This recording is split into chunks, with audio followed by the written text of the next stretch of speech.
Welcome दोस्तों, कैसे हैं आप सभी। उम्मीद करते हैं कि आप सभी अच्छे होंगे और स्वस्थ होंगे जहाँ भी होंगे। देखिएगा, जैसे कि आपने थंबनेल में देखा होगा कि हम जो राजस्थान में कृषि है उसको लेकर बात कर रहे थे और हमारे इसमें 3 पार्ट हो चुके थे। आज राजस्थान में कृषि को लेकर ये चौथा पार्ट है और ये अंतिम पार्ट रहेगा, जिसमें हम इस पार्ट में हम इस पूरे चैप्टर को क्या कर लेंगे, इस पूरे टॉपिक को कंप्लीट कर लेंगे।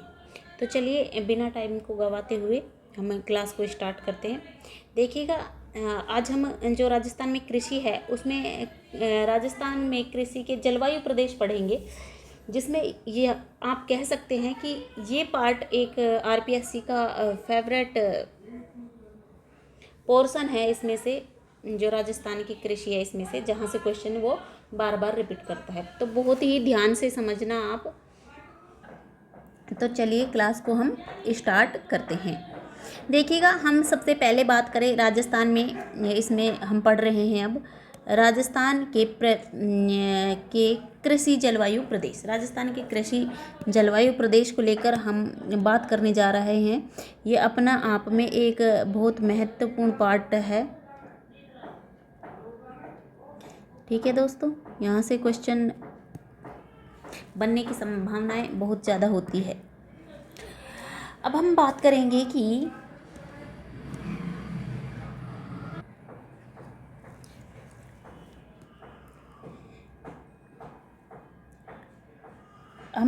भारत के 15 कृषि जलवायु प्रदेशों में से 2 कृषि जलवायु प्रदेश, जो कि अरावली मालवा पठारी प्रदेश जो कि 8वां नंबर का है। वहीं हम बात करें पश्चिमी राजस्थान प्रदेश जो कि 14वां नंबर का है, वो राज्य राजस्थान के अंतर्गत आते हैं। यानी कि भारत के कुल 15 कृषि जलवायु प्रदेश हैं। आपको याद रखने की कोई ज़रूरत नहीं है, क्योंकि हमसे तो राजस्थान का पूछा जाएगा। आपको सिर्फ इतना याद रखना है, इन 15 में से जो 2 है वो कृषि जलवायु प्रदेश 2 अपने राजस्थान के अंतर्गत आते हैं। पहला तो रहेगा अरावली मालवा पठारी प्रदेश जो कि 8वां नंबर का है। वहीं दूसरा रहेगा पश्चिमी राजस्थान प्रदेश जो कि 14वां नंबर का रहेगा। हम बात करेंगे कि जलवायु के हिसाब से भारतीय कृषि अनुसंधान परिषद द्वारा राजस्थान की कृषि को 10 कृषि जलवायु क्षेत्रों में बांटा गया है। कितने क्षेत्रों में बांटा गया है तो बताएंगे हम। 10 कृषि जलवायु क्षेत्रों में इसको बांटा गया है। किस प्रकार इसको बांटा गया है वो हम देख लेते हैं इस मैप के माध्यम से। ठीक है, जिसमें आपको रटने की आवश्यकता नहीं पड़ेगी। रटना तो है ही नहीं इन चीज़ों को, वरना तो ये याद भी नहीं रहेगी। देखिए, सबसे पहले हम बात करें, आप इस प्रकार से याद रखिएगा। सबसे पहले हम याद कर लेते हैं A1, यानी कि 1B, 2B, 3B और 4B को लेकर।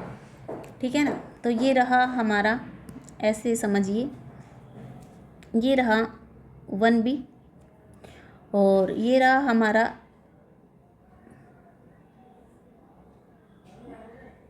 एक सेकेंड,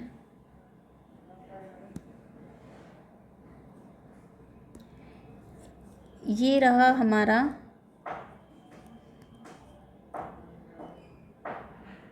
2B और इधर ये हमारा रहा 3B और ये रहा 4B।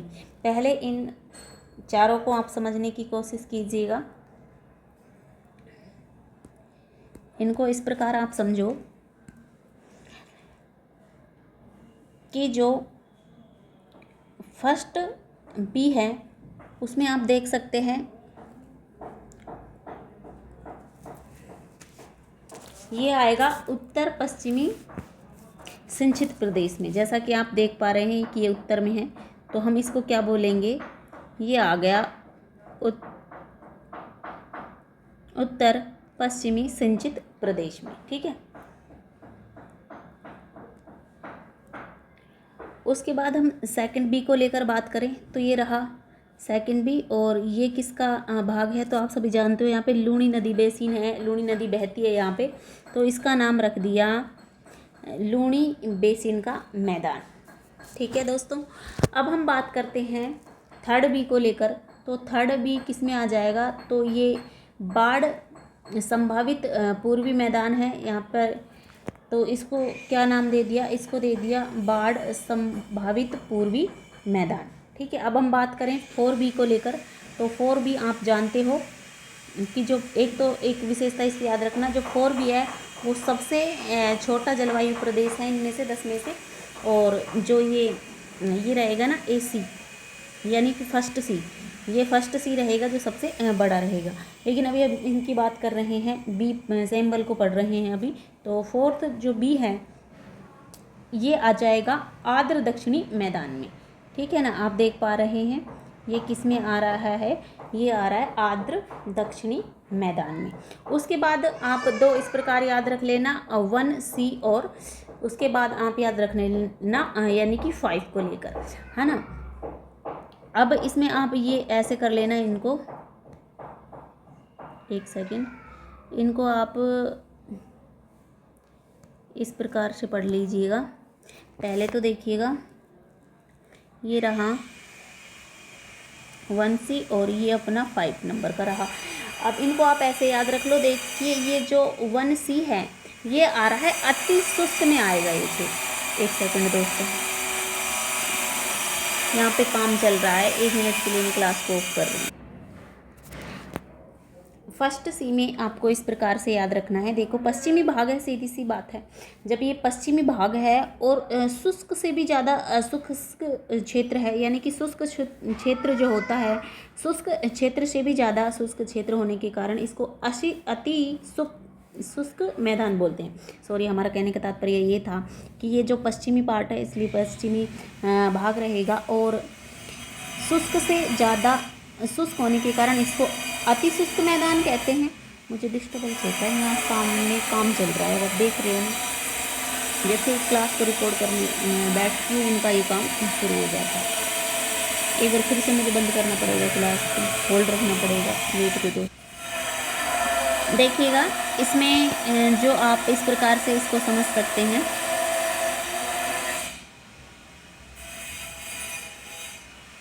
कि इसमें हमारा पश्चिमी अति शुष्क मैदान, या फिर आप कह सकते हैं अति शुष्क आंशिक सिंचित पश्चिम मैदान, इसको इस नाम से जाना जाएगा। वहीं हम बात करें 5th पार्ट को, तो 5th पार्ट है इसको हम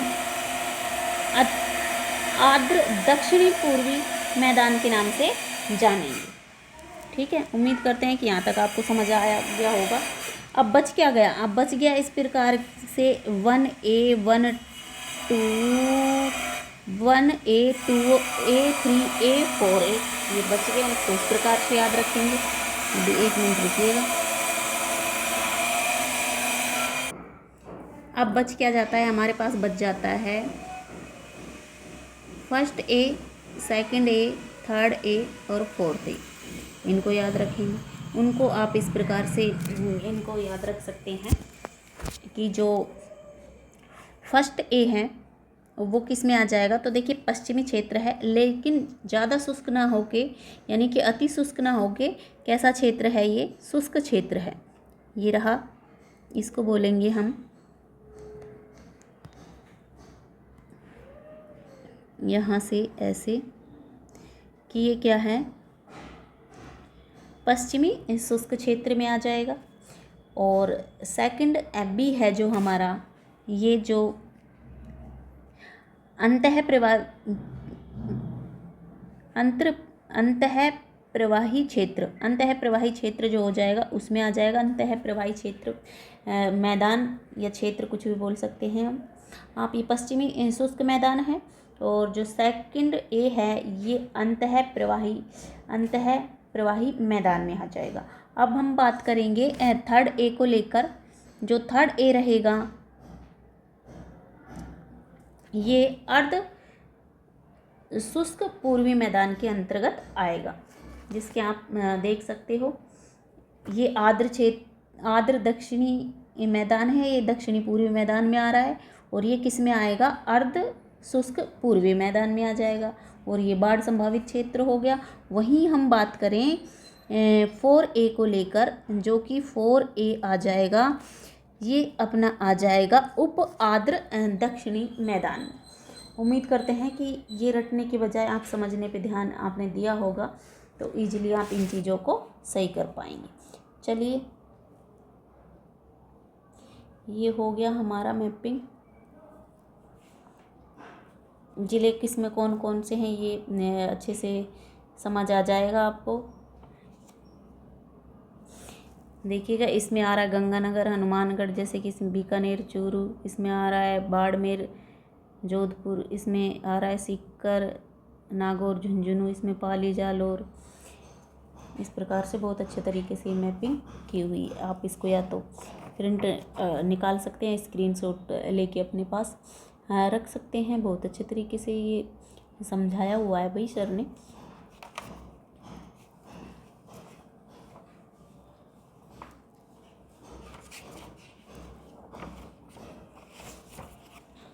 तो चलिए क्लास को हम स्टार्ट करते हैं और सबसे पहले हम पढ़ते हैं।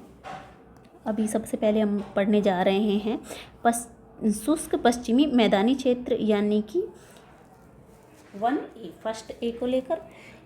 इसमें हम पढ़ेंगे ज़िले बाड़मेर, बालोतरा, जोधपुर, फलोदी, ये आएंगे इसमें। और साथ ही में हम बात करें वर्षा को लेकर तो 20 से 37 सेमी वर्षा रहेगी।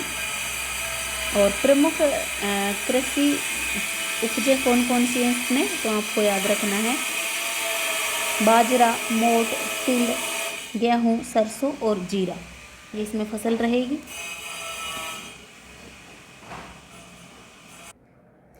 सेकंड हम बात करेंगे उत्तर पश्चिमी सिंचित मैदानी क्षेत्र को लेकर, जो कि रहेगा फर्स्ट बी।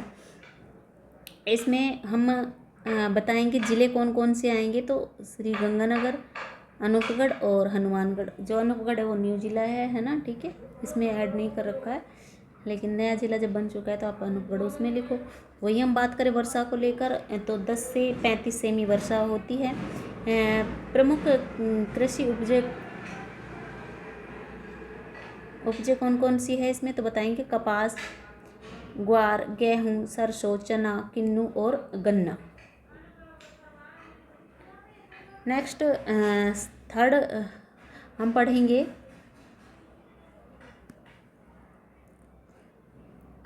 अतिशुष्क आंशिक सिंचित पश्चिमी मैदानी क्षेत्र, यानी कि फर्स्ट सी, जिसमें आपको याद रखना है कि इसमें जैसलमेर, बीकानेर, चूरू, यह सबसे बड़ा कृषि जलवायु प्रदेश है, क्योंकि क्षेत्रफल की दृष्टि से सबसे बड़ा जिला अपना जैसलमेर है और जैसलमेर इसी में ऐड हो रहा है, इसलिए। वहीं हम बात करें वर्षा को लेकर तो रहेगी 10 से 35 सेमी। प्रमुख कृषि उपज जो रहेगी वो रहेगी बाजरा, मोट, गवार, गेहूँ, सरसों और चना, ठीक है। फोर्थ है अंतः स्थलीय जलोत्सरण के अंतःवर्ती मैदानी क्षेत्र, जिसमें सेकंड ए है ये, जिसमें ज़िले को लेकर बात करें तो रहेंगे सीकर, नीम का थाना, झुंझुनू, नागौर, डीडवाना, कुचामन। वहीं हम बात करें वर्षा को लेकर तो बताएंगे हम 30 से 50 सेमी वर्षा यहाँ पे होती है। और कृषि को लेकर बात करें तो बाजरा, ग्वार, दालें, सरसों और चना।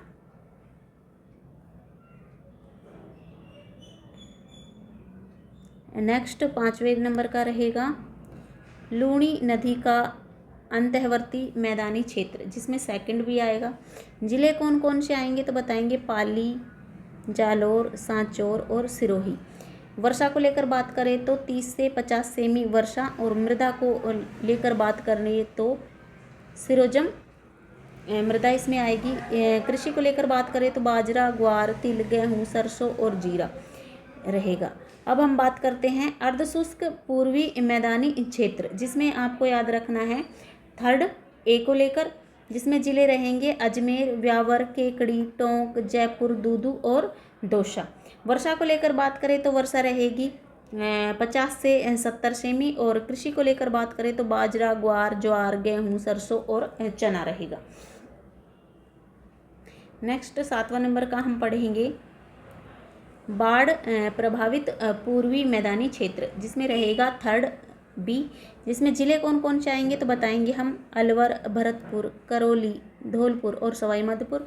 वर्षा को लेकर बात करें तो 50 से 70 सेमी, और कृषि को लेकर बात करें तो बाजरा, ग्वार, मूंगफली, गेहूं, जौ, सरसों, चना, ये यहाँ पे क्या रहेगी, फसल रहेगी। नेक्स्ट हम बात करें अर्ध या उपार्द्र दक्षिणी मैदानी क्षेत्र को लेकर, जो कि रहेगा 4A।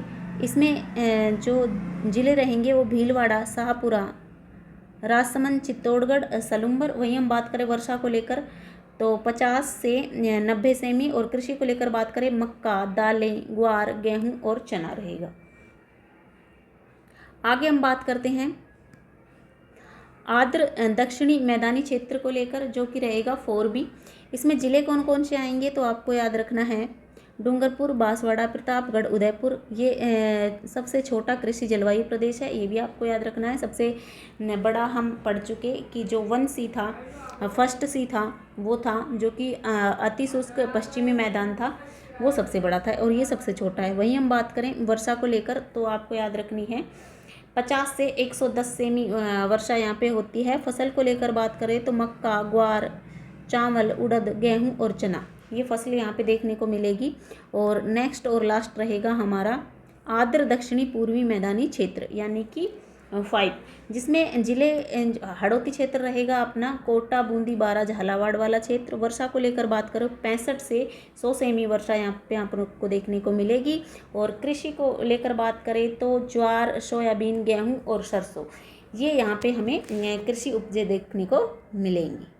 ठीक है, कृषि के जो प्रकार है उनको लेकर थोड़ा देख लेते हैं कि कृषि के प्रकार यहाँ से भी क्वेश्चन देखने को मिल जाते हैं, जिसमें जो अंगूर की खेती है उसको विटीकल्चर कहते हैं।